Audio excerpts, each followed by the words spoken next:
క్రీస్తునాథునందు ప్రియులకు సహోదరి సహోదరులారా, ఈ యొక్క క్రీస్తు సందేశం అనే కార్యక్రమంకు మేమందరినీ కూడా యేసుక్రీస్తు నామములో కుటుంబ సమేతంగా ఆహ్వానిస్తున్నాము.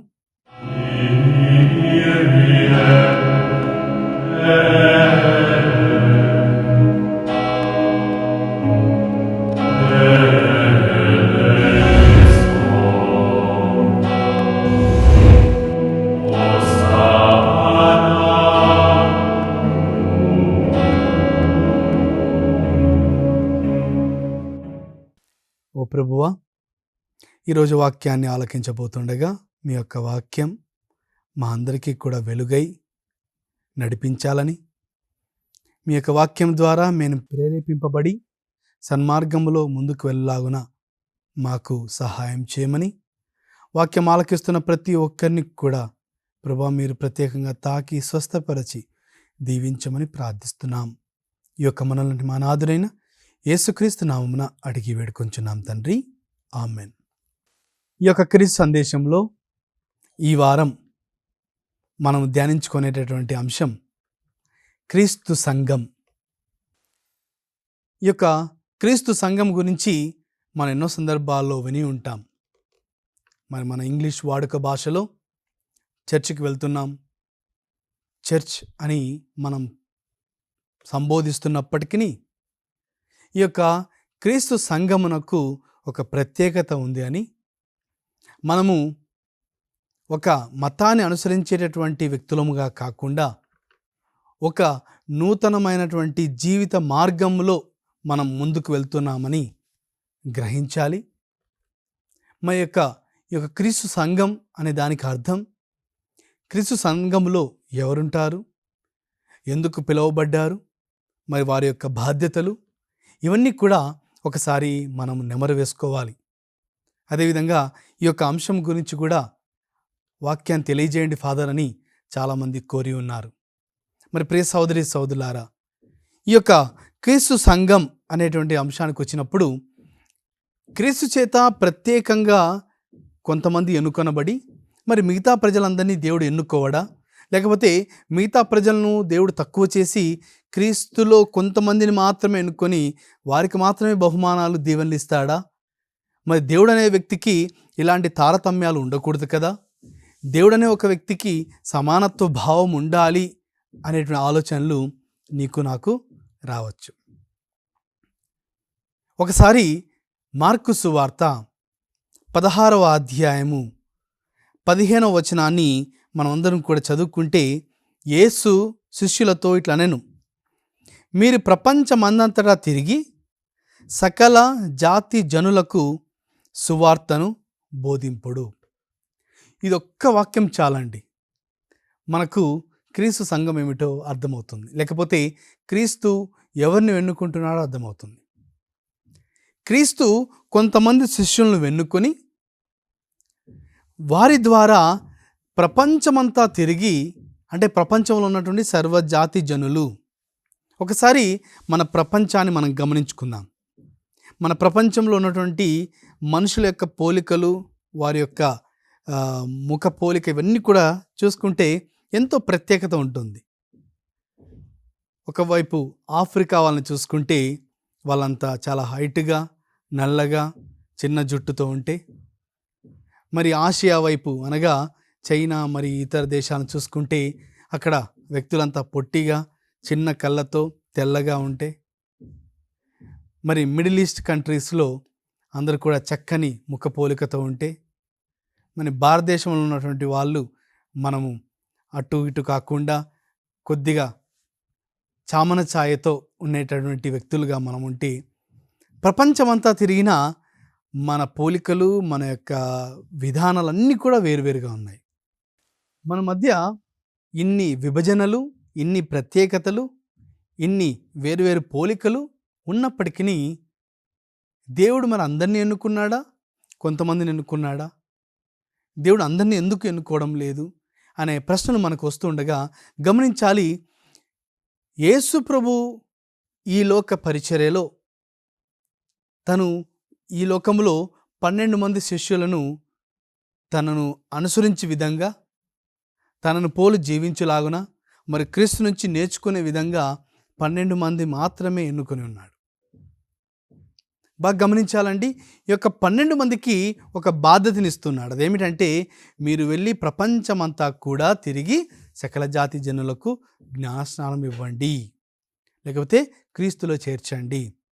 అదేవిధంగా ఒకసారి పాత నిబంధన గ్రంథానికి వచ్చినప్పటికీ ఆ రోజుల్లో అమరీయులని, హిత్తీయులని, ఈజిప్షియన్లని మరి ఎంతోమంది జాతుల వాళ్ళు, వేరు తెగల వాళ్ళు ఉన్నప్పటికీ ఇజ్రాయెల్ ప్రజలను మాత్రమే దేవుడు ప్రత్యేకంగా ఎందుకు ఎన్నుకున్నాడు? ఇతరులను దేవుడు ప్రేమించడం లేదా అంటే కాదు. దేవుడు అందరినీ కూడా ప్రేమిస్తున్నాడు. కానీ ఆ యొక్క దేవుని యొక్క పని ఒక జాతిని ఎన్నుకోవడం ద్వారా, ఆ యొక్క జాతి ద్వారా సకల జాతి జనులకు తెలియజేస్తూ వ్యాపింపజేస్తూ ఉన్నాడు.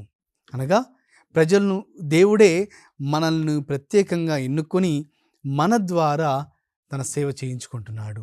మనకంటూ ఒక బాధ్యతనిస్తూ ఉన్నాడు. కావున క్రీస్తు సంఘము అంటే కేవలం క్రీస్తు చేత ఎన్నుకొనబడినటువంటి వ్యక్తులనే కాదు, క్రీస్తుకు దగ్గరగా వెళ్ళాలని ఆలోచన ఉన్నటువంటి ప్రతి ఒక్కరు కూడా క్రీస్తులో భాగస్థులే. సాధారణంగా సంఘం అనగానే మనకు గుర్తొచ్చేది ఒక బిల్డింగ్, ఒక ప్లేస్, లేకపోతే ఒక 10 మంది ప్రజలు అక్కడ కలిసి ప్రార్థన చేస్తే సంఘం అని, లేకపోతే ప్రత్యేకంగా రాసి పెడితే అదొక సంఘం అని మనం సాధారణంగా అంటూ ఉంటాం. కానీ క్రీస్తు సంఘం అనగా దేవుని చేత ఎన్నుకొనబడినటువంటి వ్యక్తులు. మరి ఎవరి వ్యక్తులు? దేవుడు ఎవరిని ఏ విధంగా ఎన్నుకుంటున్నాడో ఒకసారి వాక్యం చదువుకుందాం. పునీత పేతురు రాసిన మొదటి లేఖ 2వ అధ్యాయము 9వ వచనాన్ని మనం చదువుకుంటే, మీరు ఎన్నుకొనబడిన జాతి, యాజక బృందము, పవిత్రమైన జనము, దేవుని సొంత ప్రజలు, దేవుని అద్భుత కార్యములను ప్రకటింప ఏర్పడిన వారు, ఆయనయే మేము చీకటి నుండి అద్భుతమగు తన వెలుగులోనికి పిలిచెను. ప్రియ సహోదరి సహోదరులారా, ఈ యొక్క వాక్యాన్ని మనందరం కూడా చాలా చక్కగా ధ్యానించుకోవాలి. దేవుని యొక్క అద్భుత కార్యములను ప్రకటించడానికి దేవుడు ఎన్నుకున్నాడు. ఆ ఎన్నుకున్న వారిని చీకటి నుంచి అద్భుతమైనటువంటి తన వెలుగులోనికి పిలుపునిస్తున్నాడు. అనగా క్రీస్తు చేత పిలువబడినటువంటి మనమందరము కూడా మొట్టమొదటిగా దేవుడు మన జీవితంలో చేసిన అద్భుత కార్యం గ్రహించాలి. ఆ గ్రహించిన తర్వాత దేవునికి కృతజ్ఞతగా మనం చీకటి మయమగు జీవితం నుంచి వెలుగుకరమైనటువంటి జీవితాన్ని జీవించడానికి ఏర్పాటు చేయబడినటువంటి బృందము, పవిత్రంగా జీవించవలసినటువంటి ఒక బృందము. మరి ఎందుకు మనల్ని ఈ పవిత్రమైన బృందంగా దేవుడు నిలబెడుతున్నాడంటే, మన యొక్క జీవితం ద్వారా ఇతరులకు కూడా క్రీస్తును తెలుసుకోవాలి. కేవలం అద్భుతాల ద్వారా, సూచక క్రియల ద్వారా మాత్రమే కాకుండా మన యొక్క జీవిత విధానం ద్వారా కూడా క్రీస్తుని ప్రకటించవచ్చు అని ఈరోజు యేసు ప్రభు నీకు నాకు నేర్పిస్తున్నాడు. మరి ఈ యొక్క సందర్భంలో క్రీస్తు సంగమునకు సంబంధించిన మనం అందరం కూడా నేర్చుకోవాల్సిన విషయం ఏంటంటే, క్రీస్తు సంఘములో ఉన్నవారు ఒక స్థితి నుంచి వేరొక స్థితికి మార్చబడాలి. ఉన్నటువంటి స్థాయి నుంచి ఉన్నత స్థాయికి వెళ్ళేటటువంటి వ్యక్తులుగా ఉండాలి. చీకటిమయమైనటువంటి వారి జీవితాల్లో వెలుగును పొందుకొని అభివృద్ధి పదంలో నడిపించేటటువంటి వ్యక్తులుగా మనం ఉన్నప్పుడే మనం క్రీస్తుకు సంబంధించిన వాళ్ళం. అందరం కూడా క్రీస్తు చేత సృష్టించబడిన వాళ్ళమే. ఈ లోకంలో ఉన్న ఆఫ్రికన్లు కావచ్చు, ఈ లోకంలో ఉన్న చైనీసులు కావచ్చు, ఎవరైనా మనం అందరము కూడా దేవుని చేత సృష్టించబడిన వ్యక్తులమే. కానీ ఎన్నుకొనబడినటువంటి కొంతమందిని మాత్రమే దేవుడు తన సేవలో వినియోగించుకుంటున్నాడు. వారి ద్వారా ఇతరులకు దేవుని యొక్క వాక్యాన్ని వ్యాపింపచేస్తున్నాడు. అందుకని మనం ఒకసారి వాక్యం చదువుకుంటే, అపోస్తుల కార్యములు 26వ అధ్యాయము 18వ వచనంలో, నీవు వారికి కనువిప్పు కలిగించి అంధకారం నుండి వెలుగులోనికి, పిశాచ ప్రభావం నుండి దేవుని వైపునకు వారిని మరలింపవలెను. అప్పుడు నా యందలి విశ్వాసం వలన వారి పాపములు క్షమింపబడును. వారు ఎన్నుకొనబడిన దేవుని ప్రజల్లో లెక్కింపబడుదురు అని పలికెను. అనగా దేవుని చేత ఎన్నుకొనబడినటువంటి మనము, అనగా మరి ముఖ్యంగా ఉదాహరణకు తీసుకుందాం, మనము యేసుక్రీస్తులో జ్ఞానస్నానం పొందుకున్న మనమందరము కూడా, క్రైస్తవులుగా పిలువబడే మనమందరము కూడా, ఇది కేవలం దేవుడిచ్చినటువంటి బహుమానం మాత్రమే కాదండి, దీని వెనుకల ఒక బాధ్యత కూడా ఉంది. ఈ యొక్క బాధ్యతను మనం అంతా మర్చిపోతుంటాం.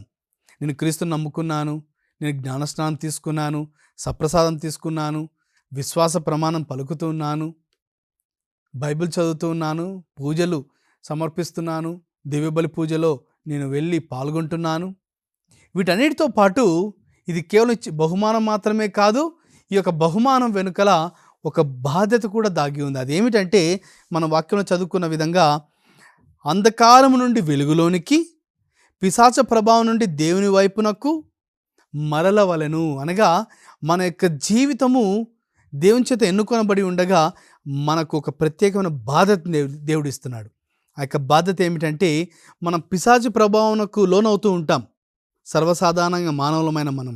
కానీ దాని నుంచి ఎప్పటికప్పుడు మనం దేవుని వైపుకు రావడానికి మనం ప్రయత్నం చేస్తూనే ఉండాలి. ఆ యొక్క ప్రయత్నంలో దేవుని యొక్క కృప తోడవుతుంది. అప్పుడు మనం జీవించే జీవిత విధానం ద్వారా క్రీస్తులోనికి ఎంతో మందిని యేసు ప్రభువే ప్రత్యేకంగా ఆహ్వానిస్తాడు, మనల్ని తన యొక్క సాధనాలుగా వాడుకుంటాడు.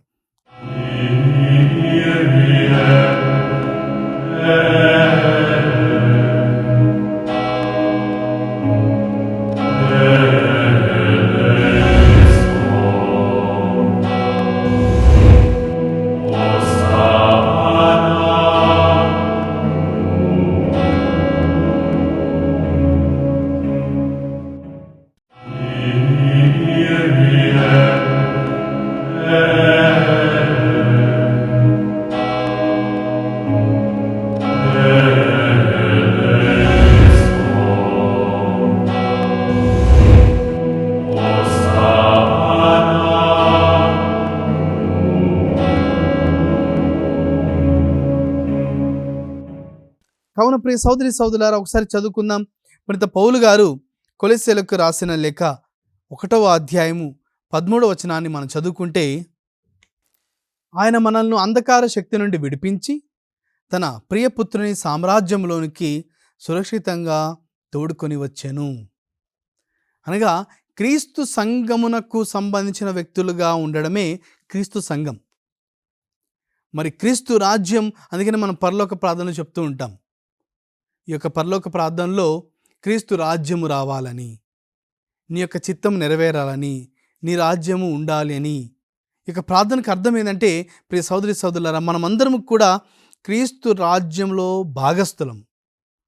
మరి క్రీస్తు రాజ్యంలో భాగస్థులైనప్పుడు క్రీస్తుకు సంబంధించిన విలువలను మనం పాటిస్తున్నాం. ఒకసారి మనం గమనించుకుంటే, ఈ రోజుల్లో మనం వేరు వేరు దేశాలకు చాలా సులభంగా ప్రయాణం చేస్తున్నాం, వెళ్తున్నాం, వస్తూ ఉన్నాం. అలాంటి సాధనాలు మన దగ్గర ఉన్నాయి కావున, అలాంటి టెక్నాలజీ పెరిగింది కావున. కానీ గమనిస్తే ఏ దేశానికి సంబంధించిన నియమాలు ఆ దేశానికి ఉంటూ ఉంటాయి. ఒక దేశంలో కుడివైపు నడవాలంటే ఇంకొక దేశంలో ఎడమ వైపు నడవాలి. ఒకవైపు కుడివైపు నడపాలి అంటే వాహనాలను ఇంకొక దేశంలో వేరొక వైపు నడపాలి. మరి ఆయా దేశాలకు సంబంధించినటువంటి రూల్స్ అండ్ రెగ్యులేషన్స్, విధులను మనం ఏ విధంగా అయితే పాటిస్తున్నామో, క్రీస్తు రాజ్యమునకు అనగా క్రీస్తు సంఘమునకు కూడా కొన్ని విలువలు ఉన్నాయి, కొన్ని సిద్ధాంతాలు ఉన్నాయి, కొన్ని విలువైనటువంటి విషయాలు యేసుప్రభువు మనకు తెలియజేసి ఉన్నాడు. మరి వాటిని పాటిస్తున్నామా? లేదా మనము ఒక విచారణకు, ఒక సంఘానికి సభ్యులుగా మనం లెటర్ ఇప్పించుకొని, సర్టిఫికేట్ పెట్టుకొని, నేను ఈ చర్చికి సంబంధించిన వాడిను, ఆ యొక్క చర్చికి సంబంధించిన వాడిని చెప్పుకొని సంతోషంతో ఉంటున్నామా? ఇక్కడ నీకు ఇచ్చే సర్టిఫికేట్ ఒక విచారణ గురువు, ఒక పాస్టర్ గారు ఇవ్వచ్చేమో. కానీ క్రీస్తు సంబంధించినటువంటి వ్యక్తులుగా మనం జీవించినప్పుడే మన క్రీస్తు ద్వారా ఆ యొక్క సర్టిఫికేట్ పొందుకోవాలి. ఆ సర్టిఫికేట్ పొందుకోవాలంటే కొన్ని విధులు నిర్వర్తించాలి. ఆ యొక్క విధులే క్రీస్తు తెలిపినటువంటి అద్భుతమైనటువంటి ఆధ్యాత్మిక విషయాలు. అందుకనే ఈ యొక్క క్రీస్తు సంబంధించిన వారులుగా మనం జీవిస్తున్నామా లేదా అని తెలుసుకోవడానికి మన యొక్క జీవితంలో ఎలాంటి విషయాలు, ఆధ్యాత్మిక విధులు మనము నెరవేరుస్తున్నాము లేకపోతే తెలుసుకుంటున్నాము అనేది ఒక్కసారి మనల్ని మనం గమనించుకోవాలి. మరి అదేవిధంగా యేసు ప్రభు కొంతమందికి మాత్రమే పిలుపునిచ్చి మరి కొంతమందిని ఎందుకు పిలుపు ఇవ్వలేదు? మరి యేసు ప్రభు ఎవరిని పిలుస్తున్నాడు అనేటువంటి విషయాన్ని ఒకసారి మనం ధ్యానించుకుంటే, పిలిచినటువంటి ఆ యొక్క క్రీస్తు విశ్వసనీయుడు. అతను మన మీద విశ్వాసం కలిగి మనకు బాధ్యతనిస్తూ ఉన్నాడు. ఒకసారి గమనించుకుందామండి. మ్యూజిక్ రానటువంటి ఒక వ్యక్తికి మ్యూజిక్ ప్లే చేయమని ఇవ్వగలుగుతామా? కరెంటు గురించి ఎటువంటి అవగాహన లేనటువంటి ఒక వ్యక్తికి కరెంట్ రిపేర్ పనులు అప్పజెప్తామా అంటే, నీకు నాకు తెలుసు మనకు బుద్ధుండి కూడా అలాంటి పనులు చేయము. ఎందుకంటే అది ఉన్న వాటికన్నా ఇంకా వినాశనానికి గురి చేస్తుంది. ఒక వ్యక్తి మీద ఒక కొద్ది నమ్మకం ఉన్నప్పుడే ఆ యొక్క వ్యక్తికి మనం బాధ్యత ఇస్తూ ఉంటాం, విధులను ఇస్తూ ఉంటాం. మరి నీవు నేను క్రీస్తు సంఘంలో సంఘస్థులుగా ఉన్నాము అంటే గమనించాలి, దేవుడు నీ మీద విశ్వాసాన్ని కనబరుస్తున్నాడు. మనకు దేవుని మీద విశ్వాసం ఉండకపోవచ్చు, కానీ దేవునికి నీ మీద నా మీద విశ్వాసం ఉంది. అందుకనే దేవుడు నీకు నాకు పిలుపునిస్తున్నాడు. ఒకసారి ఉదాహరణగా మనం శిష్యుల జీవితాన్ని పరిశీలిద్దాం. చేపలు పట్టేటటువంటి ఒక వ్యక్తిలో క్రీస్తు ఏమి చూశాడంటే, మనుషులను పట్టేటటువంటి ఒక గుణాన్ని చూశాడు. ప్రియ సోదరి సోదరుడా, గమనించాలి, యేసు ప్రభు పేతురుని ఎన్నుకునేటువంటి విధానాన్ని మనం గమనించాలి. పేతురు ఎలాంటి చదువు సందేహం లేనటువంటి ఒక వ్యక్తి, డిగ్రీ లేనటువంటి వ్యక్తి, కేవలం చేపలు పట్టేటటువంటి ఒక వ్యక్తి. అలాంటి వ్యక్తిని మనుషులు పట్టేటటువంటి ఒక వ్యక్తిగా మార్చడానికి యేసు ప్రభు పిలిచినటువంటి విధానాన్ని ఒకసారి మనం గమనించుకుంటే, లూకా సువార్త 5వ అధ్యాయము 4వ వచనంలో, ఉపదేశించుట ముగించిన పిదప యేసు సీమోనుతో, మీరు పడవను ఇంకనూ లోతునకు తీసుకువెళ్ళి చేపలకై మీ వలలను వేయుడు అని అన్నప్పుడు, ఆ యొక్క పేతురు యొక్క సమాధానం, బోధకుడా, మేము రాత్రంతయు శ్రమించితిమి, కానీ ఫలితము లేదు. బాగా గమనించాలండి. చేపలను పట్టేది సాధారణంగా రాత్రిపూట్ల, పగలు ఎలాంటి చేపలని పట్టరు. ఈ యొక్క జాలర్లు సముద్రంలోనికి నదుల్లోనికి వెళ్ళి ఎంతో శ్రమించి చేపలను పడుతూ ఉంటారు.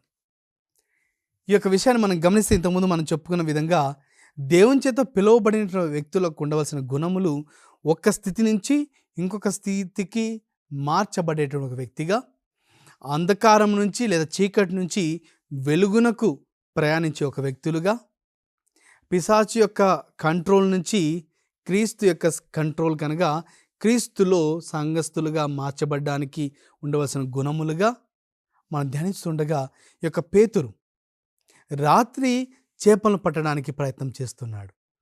పేతురు కావాల్సింది చేపలు. రాత్రంతా తను చేయవలసిన పనిలో చేస్తున్నాడు. కానీ క్రీస్తు ప్రభు పగలు వెళ్ళి, పేతురు నువ్వు వెళ్ళి ఇంకా లోతుకు వెళ్ళి వలలు వేయండి. పేతురుకు తెలుసు, రాత్రిపూట్ల పడని చేపలు పగులు ఎలా పడతాయి. అయినప్పటికీ ప్రభు నడిపించే తీరును మనం గమనిద్దాం. అదే పేతురుకు, చేపలు పట్టేటటువంటి వృత్తి తెలిసిన ఒక పేతురుకు, పగలు అనగా చీకటి చేసిన ప్రయత్నం అంతా కూడా విఫలమైంది. నువ్వు చీకటి రాజ్యంలో ఉన్నన్ని రోజులు కూడా నువ్వు ఎన్ని ప్రయత్నాలు చేసినా అవన్నీ కూడా విఫలమే. ఎప్పుడైతే వెలుగులో అనగా క్రీస్తుతో ఉండి చేసే ప్రతి పని కూడా ఫలింపబడుతుంది అని చెప్పడానికి యేసు ప్రభు చేసిన ప్రయత్నం. అందుకనే యేసు ప్రభు చెప్పిన తర్వాత ఆ యొక్క పేతురు కావలసినన్ని చేపలు పట్టాయి. కానీ ఆ యొక్క పేతురుకు చేపలను పక్కన పెట్టి క్రీస్తును అనుసరించేటటువంటి ఆలోచన ఆ సమయంలో వస్తున్నది. అంతేకాదు, ప్రభువే స్వయంగా ఆ యొక్క పేతురుకు ఆహ్వానాన్ని పలుకుతున్నాడు. లూకా సువార్త 5వ అధ్యాయం 10వ వచనాన్ని మనం చదువుకుంటే, సీమోనుతో ఉన్న జెబెదాయి కుమారులు యాకోబు, యోహానులు అట్లే ఆశ్చర్యపడి, యేసు అప్పుడు సీమోనుతో, భయపడవలదు, ఇక నుండి నీవు మనుషులను పట్టువాడువై ఉందువు అనెను. ఈ యొక్క అద్భుతమైనటువంటి మాట. అందుకనే క్రీస్తుకు సంబంధించిన వ్యక్తులం అనగా మనము అంధకారం నుంచి వెలుగులోనికి వచ్చేటటువంటి వ్యక్తులుగా ఉండాలి. అది క్రీస్తు నీ మీద నా మీద విశ్వాసాన్ని కనబరుస్తున్నాడు, నమ్మకాన్ని ప్రదర్శిస్తున్నాడు. మన మీద నమ్మకం లేకపోవచ్చు, మన మీద మనకు ఎలాంటి అవగాహన లేకపోవచ్చు, కానీ క్రీస్తు ఎన్నుకున్నాడంటే నీ మీద విశ్వాసాన్ని కనబరుస్తున్నాడు, నీ మీద నమ్మకాన్ని కలిగి ఉన్నాడు. నువ్వు అలాంటి జీవితం జీవించగలుగుతావని దేవుడు నమ్ముతున్నాడు. కావున ప్రియ సోదరి సోదరులారా, క్రీస్తు సంఘం అనగా కేవలం మనం చర్చికి వెళ్ళి రావడం అనే కాదు, మన యొక్క జీవితంలో మార్పులు చేర్పులు చేసుకుంటున్నామా, ఒక స్థితి నుంచి ఉన్నత స్థితి వైపు మనం నడుస్తున్నామా అనేటువంటి ఒక ప్రశ్నను మనము ఒకసారి మనల్ని మనమే ప్రశ్నించుకోవాలి. మన యొక్క హృదయంలో ఆ యొక్క ప్రశ్న రావాలి. అందుకనే పౌలు గారు ఎఫెసీయులకు రాసిన లేఖ 5వ అధ్యాయము 8, 9, 10 వచనాలు ఒకసారి మనం గమనించుకుందాం. ఒకప్పుడు మీరును చీకటిలో ఉండిన వారే, కానీ ఇప్పుడు ప్రభువునందు మీరు వెలుగులో ఉన్నారు. వెలుగునకు సంబంధించిన ప్రజల వలె మీరు జీవింపవలెను. ఇంతవరకు నేను చెప్పిన మాటలు నాది కాదండి, ప్రభువే స్వయంగా వాక్యం ద్వారా నీకు తెలియజేస్తున్నా. ఇది వరకు మనం చీకట్లో జీవించాం, ఇది వరకు అంధకారమైన పాప జీవితం జీవించి ఉండవచ్చు. కానీ క్రీస్తు సంఘములో సభ్యునిగా నువ్వు ఏర్పరచుకున్న తర్వాత నీ దగ్గర సర్టిఫికెట్ ఉన్నంత మాత్రాన సరిపోదు. I belong to so and so church అని చెప్పుకుంటూ సంతోషంగా ఉండడం కాదు. మనము క్రీస్తు సంఘంలో ఏర్పాటు చెందుకున్నటువంటి వ్యక్తులం అంటే మనమందరం కూడా వెలుగు సంబంధించిన ప్రజలే జీవించాలి అని ప్రభు తెలియజేస్తున్నాడు. అదేవిధంగా 9వ వచనాన్ని చదువుకుంటే, ఏలైనా వెలుగు ఫలము సమస్త విధములైన మంచితనము, నీతి, సత్యము అను వాని యందు కనబడును. ప్రభువును ఆనందపరిచినది ఏదియో గ్రహించుటకు ప్రయత్నింపుడు. క్రీస్తు సంఘంలో మనం చేరిన తర్వాత, దేవుని చేత ఎన్నుకొనబడిన తర్వాత, ఆ యొక్క దేవునికి ఆనందపరిచేటటువంటి విషయాలను మనము వెతికి వాటిని జీవించడానికి ప్రయత్నం చేయాలని యేసు ప్రభువే స్వయంగా నీకు నాకు గుర్తు చేస్తున్నాడు. అందుకని ఆ యొక్క పేతురుకు ప్రభువు చెప్తున్నాడు, ఇక నుంచి నువ్వు చేపలు పట్టువానిగా కాదు, మనుషులు పట్టువానిగా నేను నిన్ను తయారు చేస్తాను. ఇక నుంచి నువ్వు పగలు అనగా వెలుగులో మనుషులను పట్టుకుంటావు. ఆ యొక్క మనుషుల నుండి వెలుగును కనబరుస్తావు. ఆ యొక్క అంధకారంలో ఉన్నటువంటి మనుషులను నువ్వు తీసుకొని వాళ్ళని ఎన్నుకొని వాళ్ళకి వెలుగునిస్తావు అనే ఒక గొప్ప బాధ్యతను పేతురుకు అప్పచెప్పిన విధంగా నీకు నాకు కూడా అప్పచెప్తున్నాడు. యేసు నీకు నాకు కూడా అలాంటి బాధ్యతను ఇస్తూ ఉన్నాడు. కావున ప్రియ సహోదరి సహోదరులారా, మనము క్రీస్తు సంఘము సంబంధించిన వాళ్ళమని చెప్పుకోవాలంటే మనలో అంధకారం లేకుండా చూసుకోవాలి. వెలుగుకు సంబంధించిన వ్యక్తులుగా, వెలుగు సంబంధించిన క్రియలతో, మాటలతో మనం జీవించగలిగినప్పుడే క్రీస్తు సంఘంలో భాగస్థులం అని చెప్పుకోగలుగుతాం. ఆ యొక్క పేతురు ఆ రోజు ఆ బాధ్యతను పొందుకున్న తర్వాత ఆ బాధ్యతను మర్చిపోకుండా క్రీస్తు పునరుత్థానుడై వెళ్ళిపోయిన తర్వాత కూడా ఆ యొక్క పేతురు తన బాధ్యతను మర్చిపోకుండా శిరస వహించాడు, దేవుని యొక్క వాక్యాన్ని ప్రకటించాడు, దేవుని కోసమై జీవించాడు. కావున క్రీస్తు సంఘములో నేను భాగస్థుని చెప్పుకోవాలంటే ఈరోజు నీవు నేను గుర్తుపెట్టుకోవాల్సిన విషయం ఏమిటంటే, పునీత పౌలు గారు ఎఫెసీయులకు రాసిన లేఖ 5వ అధ్యాయం 14వ వచనాన్ని గుర్తుపెట్టుకోవాలి. అది ఒకసారి మీ కుటుంబంలో కూడా మీరు చెప్పుకోండి. కనుకనే నిద్రితుడా మేల్కొనుము, మృతుల్లో నుండి లెమ్ము, క్రీస్తు నీపై ప్రకాశించును అని చెప్పబడినది. ఈ యొక్క వాక్యాన్ని నీవు నేను గమనించుకోవాలి. ఇక్కడ మరణించిన వారం అంటే మనం మరణించి లేవడం అని కాదు, మన యొక్క అంధకార జీవితంలో మనం మగ్గిపోయి ఉండవచ్చు. ఎలాంటి పాపాత్ముడైనా సరే, మనం ఈ సమాజంలో కొంతమంది చెప్తూ ఉంటాం, ఈ యొక్క వ్యక్తి ఎన్నటికీ కూడా మారడు అనే ఆలోచన చెప్తూ ఉంటాం. కానీ మనకు తెలియదు దేవుని యొక్క చిత్తం ఎలాంటిది తెలియదు. ఏ సందర్భంలో వారిని మనకన్నా ఉన్నత స్థాయిలోనికి దేవుడు ఎన్నుకుంటాడో మనకు తెలియదు. కావున ఇతరులను మనం కించపరచడం, ఇతరుల మీద ఏలెత్తి చూపించడం కన్నా మనలో నశించిపోయినటువంటి ఆ యొక్క జీవితాన్ని ఒకసారి మేల్కొల్పుదాం. నిద్రితుడా మేల్కొనుము, క్రీస్తు యొక్క శక్తి మన మీద ప్రకాశింపబడుతున్నది. ఆ యొక్క శక్తి మన మీద ప్రకాశించబడినప్పుడే మనం వెలుగులో జీవిస్తున్న వ్యక్తులుగా ఉండగలుగుతాం. కావున ఈ యొక్క క్రీస్తు సంఘం అనే యొక్క అంశం ధ్యానిస్తూ ఉండగా మనం అందరం కూడా సంఘస్థులమే అవ్వచ్చు, కానీ వీటి ఎన్నుక బాధ్యత ఉందని, ఈ యొక్క బాధ్యతలో మనల్ని మనం మొట్టమొదటిగా అంధకారం నుంచి వెలుగులోనికి నడిపించుకోవాలని, తదుపరి మనం ప్రపంచమంతా కూడా ఇతరులకు ఆ యొక్క వెలుగును పొందుకున్న మనము దేవుని యొక్క అద్భుత కార్యాలను తెలియజేసేటువంటి వ్యక్తులుగా మనము ఉండాలని, మరి దేవుని చేత పొందుకున్న బహుమానాలను మనం మాత్రం ఉంచుకోకుండా ఇతరులకు కూడా తెలియజేసే వ్యక్తులుగా మనం మారాలని ఒకసారి మన జీవితాన్ని ధ్యానించుకుందాం.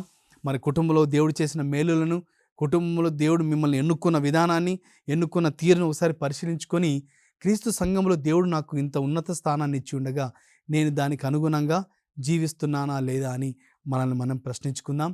మరి చివరిగా చిన్న ప్రార్థన చేసుకుందాం. ఓ ప్రభువా, క్రీస్తు సంఘం అనే యొక్క అంశం ద్వారా మేము మీలో భాగస్థులమై ఉంటూ ఉండగా దానికి తగిన విధంగా జీవించే అర్హతను, కృపను, శక్తిని, బలమును మా అందరికీ దయచేయండి. మరి వాక్యం వింటున్న ప్రతి ఒక్కరి కుటుంబాల్లో మీరు ఎన్నో అద్భుత కార్యాలు చేశారు. వారు వాటిని స్మరించుకుంటూ ఇతరులకు ఆ యొక్క అద్భుత కార్యాలను పంచుకుంటూ కృతజ్ఞతగా జీవించే కృపను దయచేయమని ఈ యొక్క మనల్ని మా నాథుడైన యేసుక్రీస్తు నామమున అడిగి వేడుకొంచున్నాం తండ్రి, ఆమెన్. మరి ప్రియ సోదరి సోదరులారా, వచ్చే వారం ఇదే అంశం మీద అనగా క్రీస్తు సంఘం 2వ భాగం అనే అంశం ద్వారా ఇంకా వాక్యాన్ని ధ్యానించుకుందాం. దేవుడు మిమ్మల్ని అందరినీ కూడా దీవించాలని మేము కోరుతూ ఉన్నాం. May God bless all of you.